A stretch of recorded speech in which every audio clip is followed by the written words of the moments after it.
Alright, hey guys, welcome to part 15 of my ActionScript 3 platformer tutorial. Today we're going to talk about making blocks that move, and this is going to be a bit different, not only because they're going to be blocks that move, but because we're going to kind of change up the system that we have set up at the moment. Even just stuff from last tutorial, because it doesn't really work well with this stuff. So, first thing we're going to do is we're going to take our maps array and we're just going to copy it, because in order to accurately do this in a way that we can capture exactly what movement we want our moving blocks to have, we're going to have to rearrange some things, and we're going to change the way that doors work in the process as well. So go ahead, rename this to styles, and what we can do now is, instead of having these big huge oblong numbers in our main array, we can just make these, I don't know, the highest number we don't have yet is 8. You can just make these 8s. And heck, I can even format this all nice so that they're nice and squared off.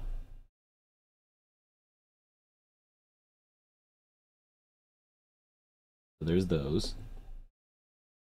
And down here, this is going to be the nitty-gritty. Now, this is going to be a lot more use when we have graphics, because these numbers are going to represent what frame of a given movie clip we want to make it.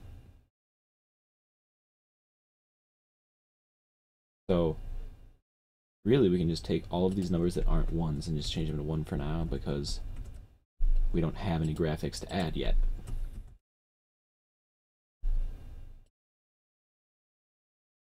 But don't change the doors. Change everything else but the doors.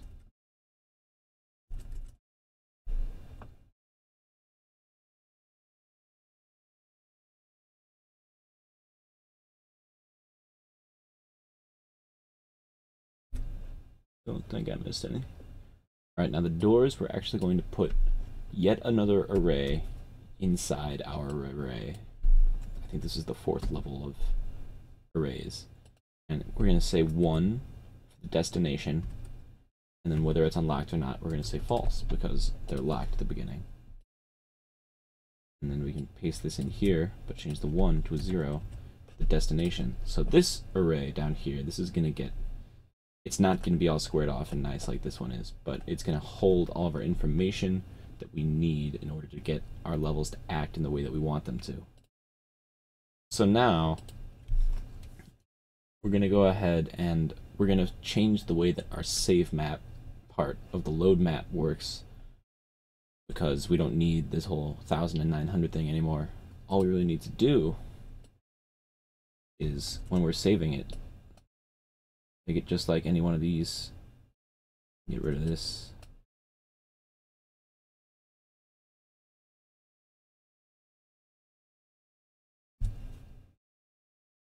Say it's equal to 8, and that's going to hold a door. We're going to put all the nitty-gritty in the other array, and in order to do that, what we're going to do is we can just take this whole thing that saves an array, copy it, and paste it down here. Now, of course, this is going to be a duplicate variable definition. We don't want that. And all of the other little ones, all these for loop variables, they're going to be duplicates too, but I don't feel like changing those right now. That's only going to throw warnings. That's not going to throw errors. So if you're worried about warnings, I mean, we've already got a few, but they're just little things that are just like formatting and that kind of stuff. So I'm not worried about them. Maybe if you guys want, I can go ahead, clear through those errors or warnings, just so that everything looks nice. But for now, it's fine. So the main difference down here is going to be that in our part for the doors, we're actually going to house some of that information. And we're going to say, instead of just 8, we're going to save it as doors d dot test doors d dot unlocked. And remember, put brackets around that, so it's going to put an array in that spot of the array. Last thing, we're going to change where it says maps down here to styles. So now our doors are being handled in a separate array. The main one can still be nice and formatted correctly. This one will be all screwy, but that's okay. So that's it for the doors. Now what we need to do is make it so that our moving blocks can use this system that we just made.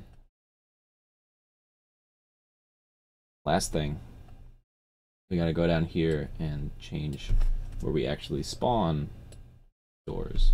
Set it equal to 8. And in here, instead of all this -1000 stuff, we can just say styles index I j, tag on another set of brackets 0. Copy and paste this, make this true, change the 0 to 1. Now everything is going to be entirely dependent upon that second array. That way all of our code can be very flexible and we can adapt it to almost any situation. And that's really what we want when we're programming an engine like this rather than set out levels.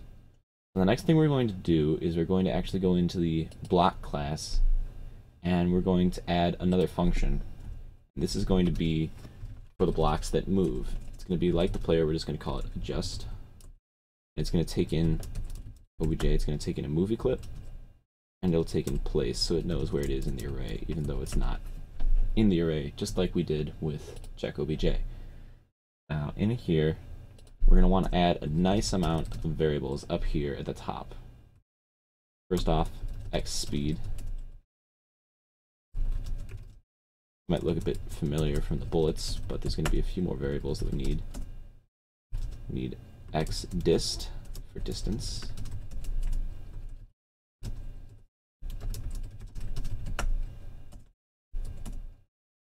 Finally, X home and Y home. Those are all going to be important when we do this motion right here. We're going to say X plus equals X speed, Y plus equals Y speed. If math.abs X minus X home is greater than X dist, basically saying if the distance you are away from where you started is greater than the allotted distance that we're giving, that means we're going to want to turn this thing around. So down in here we'll say X speed times equals -1, which will put a negative sign on it, or if it's already negative, make it positive, so we'll change the direction in which we're going once we hit that point. And we can just copy and paste this, change all the X's to Y's. And that's the simple motion aspect of it. Now the other thing we want to do is add something for the block and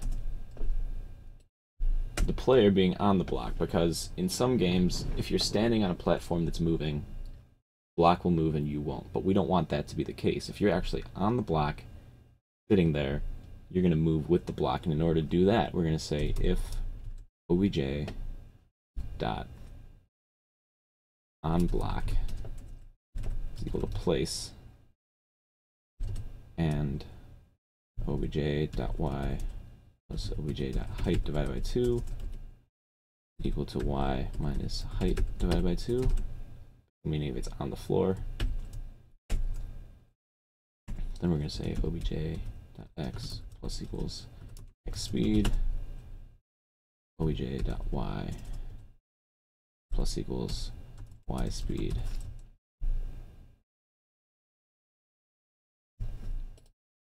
That's about it for that for now. Next thing we want to do is we want to actually apply our new array system so that we can make a moving block. So I'm going to throw a moving block right here. I'll make note of where that is. That's all right. So there's a coin there. 1, 2, 3 over, 1 down. Go into our styles. There's that coin. 1, 2, 3, 1 down. Now we're going to do an array like we did for the door, except this one's going to have 5 parts. The first one is going to be graphics again when we get there. Second part is going to be the X speed. Let's make it 5, just like the player. And then 0 for the Y speed. This is going to be a horizontal one to start. And then x distance, let's make it 200, 0 for the y distance. Now we can go down here, and we're going to change some stuff. And we're going to say, in here, now this is a new thing. We're going to actually have to import flash.utils.get qualified class name. Usually it just imports stuff automatically when you click on it, but this one we have to go ahead and do that up there because we're not going to have anything to click on unless that is imported already. We're going to say if get qualified class name styles index I j is equal to array. Basically what this is saying is if the thing in this spot is an array, and if it's just a regular block, it's just going to be a number, and then that's not going to run this code. But if it is an array, like our moving block, this code will run. And now we're going to take all of those variables that are in our array and we're going to apply them to our block. And we're going to say block.xspeed equals styles dot all that stuff, and then throw a 1 on it because the 0 is going to be reserved for graphics.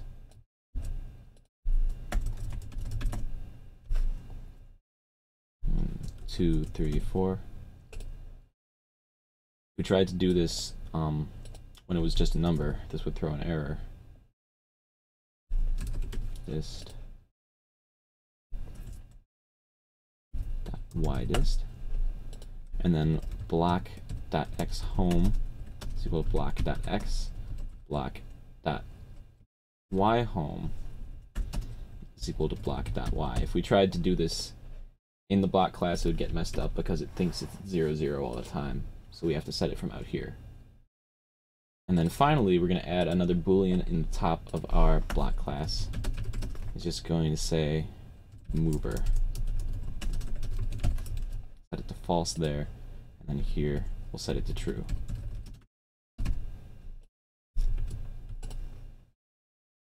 So we're going to want to make sure that we can apply this in our new system by doing what we did for our doors with the saving part of our load map function. So if we look in the blocks part, what we're going to do is put this in an if statement, if not blocks b dot mover.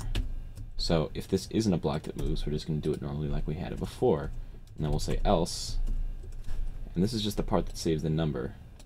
We can just copy and paste this, but instead of having y here, we want to say y home and x home, because the block's going to be moving all over the place. If we tried to save it right where it stopped, it's not going to fall on the 25 50 by 50 grid that we have everything else on.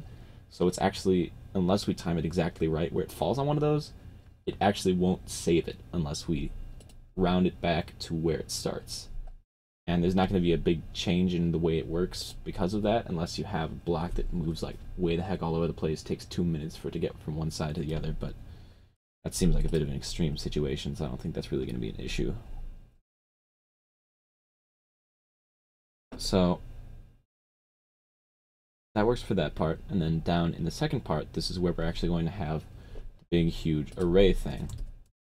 And it's going to look pretty similar to the one up there. You can even just copy and paste this.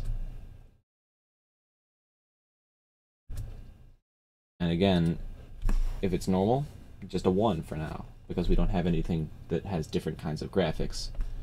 And then in the else, instead of just putting a 1, we're going to put an array like we did with the door. First part's still going to be a 1 because of the graphics. The second part, that'll be x speed, that'll be, you can just say blocks b dot x speed. We can just copy and paste the blocks b dot y speed at x dist b dot y dist. So now these moving blocks are going to save in the same way that we save our doors and everything, and it should work just fine. All we have to do now is go down to our part where we have our for loop in our check stub function for the blocks and add that so that they will actually move. So in here we're going to say if blocks I dot mover blocks I dot adjust char I. Now in order for this to run right and have the character be right on the block and not slightly different or anything, we're actually going to take this whole part that handles character movement right down to the else for when we're climbing. You're going to want to leave the previous X and then the on ladder part, leave those, and then take this other part and we're going to put it below the blocks so that the block will move, and then we'll check the character's position after the block has already moved, so we don't have the character move and then the block moves and everything's discombobulated. We don't want that. So now if we run this, we have a moving block. We can go ahead, kind of missed. We can climb onto the block, and like I said, we move on it just like normal. Not one of those situations where you have to move with the block. I'm not touching any keys right now, and you can see the camera is moving. If I jump off, okay, if I jump off, block keeps moving, I stay still, and I can jump back on, I move with it. Now the only issue with this as of right now is that if I tried to climb this block that was moving, that's what happens. It gets all buggy, it doesn't work right. And that's because our climbing system isn't set up to handle a block that's moving. And in order to fix that, I'm going to kind of go against what I said in the last tutorial, and I'm going to change these two arrays, the climb X and climb Y arrays. And I'm not really going to change the values. All I'm going to do is change it so that instead of having the amount it goes up by with each part of the array, we're just going to have the sum of all of the things before it. Starting with the Y1, that's still going to be 1, but then add 1 to that. 2, 4, 6, 9, 12, 16, 20, 25, 31, 38, 46, 53, 59, 64, 68, 71, 73, 74, 74, 73, 71, 68, not negative 68, 68, 64, 59, and then that would be 52, but just so that we don't have any delay, I'm just going to make it 50. It's going to jump down a bit quicker, but that's actually going to work better so that we don't have a little 2-frame gap where the block is going to keep moving and the character is going to stay in the same place. If we do that, the block is going to be 10 pixels ahead of the character, and we don't want that to happen. So now we can just do what we just did there in the X one. 1, 3, 6, 10, 16, 22, 27, 32, 36, 40, 44, 47, 49, and 50. So it's going to end with 50 on both. That'll work just fine. And now what we need to do is go down to the part where we handle the climbing, and we're actually going to change that most significantly. So in this part, instead of adding the X values and subtracting the Y values, what we're going to do is we're actually going to change it so that we use the X and Y coordinates of our block as a basis, and then just take our character and move it however many X and Y pixels away from that. But we're going to need more than just the block height in order to do that. We need the width as well. So instead of just pulling the Y value off of the block, I'm going to change it so that our block height, I'm going to change the name of it, we'll call it climbing block, and we're actually going to get the index off of the block, and we're going to use that instead. So we can go in here, instead of saying obj.block height equals this.y, we're going to say obj.climbingblock equals place. I'm going to copy paste that here, and then I'm also going to put it down here in the part for wall jumping. So now using that instead, we have to make sure we change our climbing thing over here so that we're not using a variable that isn't there anymore. We're going to say char.climbingblock. We're actually going to say blocks, and then use char.climbingblock as the index, and say .y.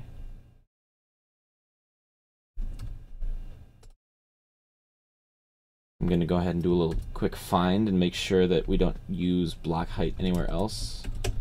We don't. Good. Alright. Messed up my place. Alright, here we go. And now we can go ahead and take this, and we're going to change these so that they just stay as they're supposed to in terms with the blocks, so that if the block is moving as we do this, the X and Y don't fall behind and get caught like you saw in that little quick bit that I showed you. We're going to say this is equal to, do this again, blocks char.climbingblock dot X, this is the X value, and we're going to do minus 50 because we're going to start 50 off, and then that times, we're actually going to multiply this by the climbing direction as well, so that you'll see, so that it works out. We just need to multiply that as well because it'll always go to one side if we don't. And then we're going to say plus climb X 26 minus climb up times climb direction. And then for the second part, we'll just have this and then subtract that.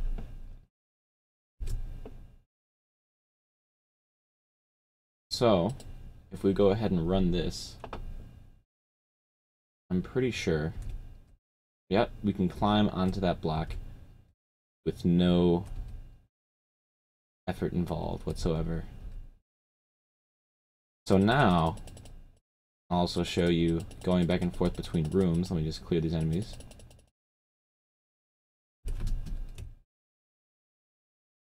Ah, bad at my own game.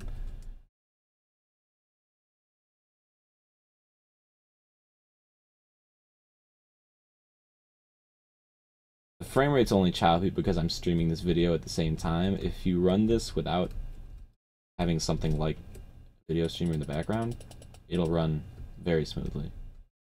You have a pretty good computer. So now we go back. Block is still there, still moving. And we can still climb it just fine. Now, last thing, the only thing that would screw this up at the moment, I'm going to go ahead and I'm going to add another moving block. I'm going to put it on the second map, and I'm going to start it, let's see, 2, 3, down here. Now go back into the styles, 2, 3, here. And this is going to be one that goes vertically. So it's going to be 1 again because of the graphics, and then X speed will make 0, Y speed I'll make it 3, and then X distance 0, Y distance 200. So now I'm just going to go ahead and give myself a key at the beginning so I don't have to clear these enemies every time.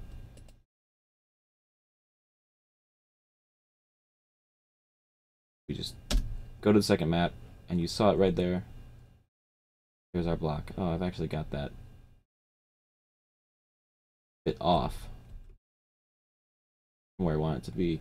But you can see the issue that we're having just by watching me try and use this. It's hard because the floor isn't dynamic at the moment. The floor only goes when you move onto the block.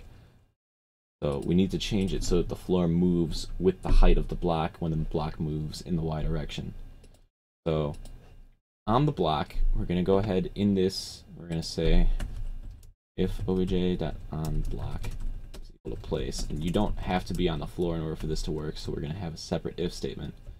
We're going to say obj.floor equals y minus height divided by 2. Now the floor is going to change. And this is going to be a bit better, you're going to see. Now we can go down. When we come back, it does that. It bounces and bounces. And that's because the gravity is still acting in such a way that the block goes down, the player's still where it was, so the block is down here, and then the player, thinking that it's above the ground, just moves, and so it goes down 1 instead of 3, and then the block keeps going 3, so then the player goes 2, block goes 3 again, player finally catches up, and then the whole thing cycles again. That's why you've got that bouncy feel. We don't want that, we just want it to be right on, and in order to do that, we need to flip some of this stuff around a bit. We want to make sure that we get... I think actually if I would just put this after the movement, this might fix it. I'm not 100% sure. I tried this out before I made this video. Yeah, there we go. If you just put those after that, now you can see it's moving just fine. I actually put this 50 pixels too high. I'm just gonna go ahead and change the distance to 150. So now I go back in here. Goes right up to where we were. Got a nice elevator to go with this too. And if you feel really ambitious, you can make blocks that move in X and Y directions at the same time. That might get a bit complex, and it'll be a bit weird in a standard level design. So for now, I'm sticking to horizontal and vertical, but feel free to make whatever kind of blocks you want. That's it for this tutorial. I'll see you guys next time.